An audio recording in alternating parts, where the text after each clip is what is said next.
I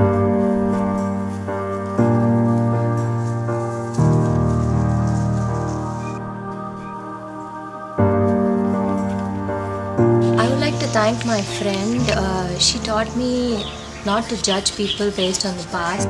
I think I'd like to thank my yoga teacher for dealing with my mental and physical inflexibilities. I would like to thank my maths teacher. She made me look at the subject that I hated in a completely different perspective. I'd like to thank my grandmother. She's been telling me very great stories about saints. I would like to thank the whole universe because that's always the best teacher. My Tamil teacher. My dance teacher. My physics teacher. My grandfather. Teacher inside myself. My teacher, always, and who's so persistent and so prominent in my life is my mother. The first teacher ever in my life was my mom. That would be my mother actually. She's been one teacher who stayed with me and is still with me. I mean, she's 96 years old. My grandfather was extremely ill and his leg got amputated. So he became almost like a child. And my mother has taken care of him like a baby. He was her father-in-law. And not many daughter-in-laws have the comfort or that relationship with their father-in-law. But she did everything for him. And when I mean everything, right from feeding him to everything that you can think of. And during his last few days, he called my mom and he folded his hands and he said that, you're my mother.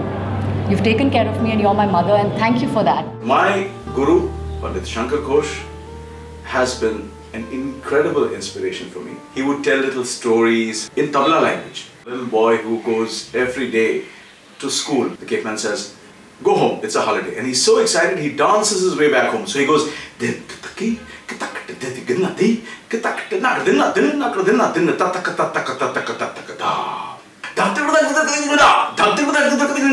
Mommy, it's a holiday.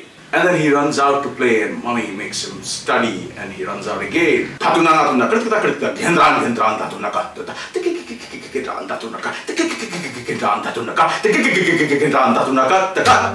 One teacher whom I particularly remember with great fondness is Professor Jayant Prabhu. What I loved about him is that he taught the subject with such passion and with such discipline that even if you didn't know anything about chemistry, you would fall in love with it. And to be able to do that requires a great mastery. And I learned that when you want to teach something and you want to be a great teacher, you should have great mastery of your subject. I think the life is so big and it's not possible you can say only one person had taught you everything. I think every day you learn something. A teacher can be either a source of information or a source of transformation.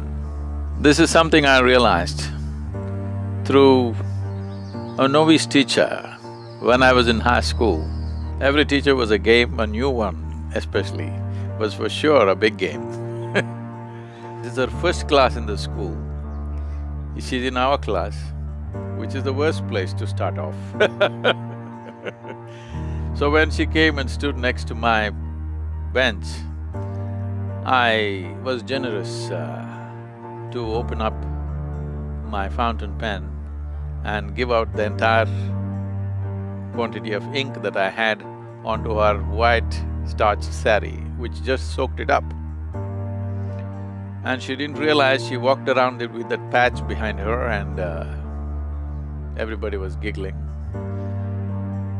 Later on, after the lunch hour, I was asked to come to the staff room. Staff room was not a rare place for me to go. I knew somebody has squealed about this. Then when I went there, she asked for my pen. I gave my pen. She took an ink bottle, filled up my pen, closed it and gave it to me. I said, "Thank you, ma'am," and came back. But this built such a strong bond with her that she became my favorite teacher. And I realized what the world throws at you is not your choice, but what you make out of it is entirely yours. I think it stayed with me.